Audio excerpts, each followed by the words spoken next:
दर्शक बंधु स्वागत करुच्ची आज एक नुआ अपडेट को नहीं फ्रेंड्स। आज जो वीडियोटी अच्छी state scholarship portal government of Odisha तरफ जहाँ अपडेट आसी अच्छी मुझे कहि आरंभ शिशु देखूँ। जदि प्रथम कर आम चैनल देखुता चैनल को सब्सक्राइब कर पाखे घंटा आइकन प्रेस कर नोटिफिकेशन ऑल पर क्लिक करूँ। देखो एवं न्यूज आर्टिकल प्रकाश पाई जहाँकि लिखा अच्छी कालिया छात्रवृत्ति जो व्यक्ति माने कालिया पाउछंती तांकर पुओ माने जदि पाठ पढ़ुछंती सेमानंक पय एक वृत्ति आसी अच्छी जहाँकि सरकार तरफ बहुत बढ़िया योजना अच्छी। लिखा अच्छी कालिया हिताधिकारी परिवार पिला मानक पय माननीय मुख्यमंत्री नुआ वर्ष भेटी परिवर्तित कालिया छात्रवृत्ति जहाँ आगुरी थिला ताहा वर्तमान आउ थरे नूतन वर्ष रे समस्त को सुजोग देवाक जाउछंती।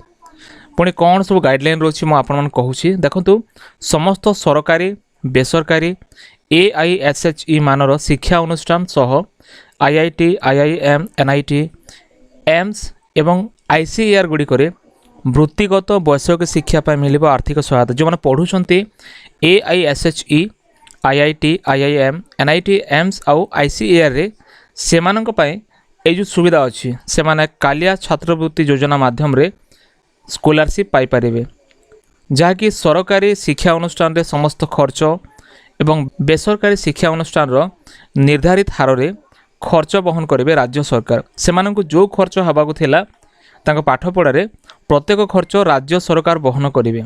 तापर लिखा अच्छी क्षुद्र नाममात्र भूमिहीन कृषक परिवार रो मेधावी छात्र छात्री मानक पय कालिया छात्रवृत्ति आनी अपूर्व सुजोग जो माने कि क्षुद्र चाषी अच्छा नाममात्र चाषी भूमिहीन चाषी जो माने मत्स्य पालन गोपालन करुछंती किंबा अन्य कौन प्रकार चाष करुछंती से मानक पय वर्तमान सुजोग आसी अछि।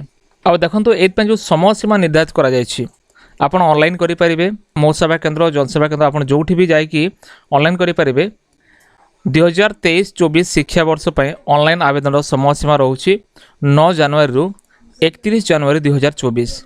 और एथपाई जो योग्य शिक्षार्थी आवेदन करि परिबे से माने scholarship.odisha.gov.in वेबसाइट को जाइकी आवेदन करि परिबे। अधिक जानिया पय यदि चाहूछंती आपण टोल फ्री नंबर मध्ये अछि नंबर अच्छी 1800 3456 770 ए नंबर रे कॉल करके आपण संपूर्ण डिटेल्स मध्ये जानि परिबे। आउ अलग नंबर मध्ये अछि जहा कि अल्टरनेट नंबर अछि 155335 एठी मध्ये आपण कॉल करि जानि परिबे। तो फ्रेंड्स एथिला वर्तमान रो अपडेट की वर्तमान जो जनवरी 9 रे स्टार्ट हेबा को जाउछि आउ 31 जनवरी पर्यंत शेष हेबा जाउछि हमर कालिया स्कॉलरशिप पय एक बड़ अपडेट प्रत्येक शिक्षार्थी प्रत्येक पाठ पढ़ुवा पिला जदि वीडियो भल लगे वीडियो को लाइक करूँ चैनल को सब्सक्राइब करूँ सांग मान को शेयर करूँ वीडियो केमती लगे निश्चय मतामत दिंतु फ्रेंड्स। देखा आर एक वीडियो रे धन्यवाद।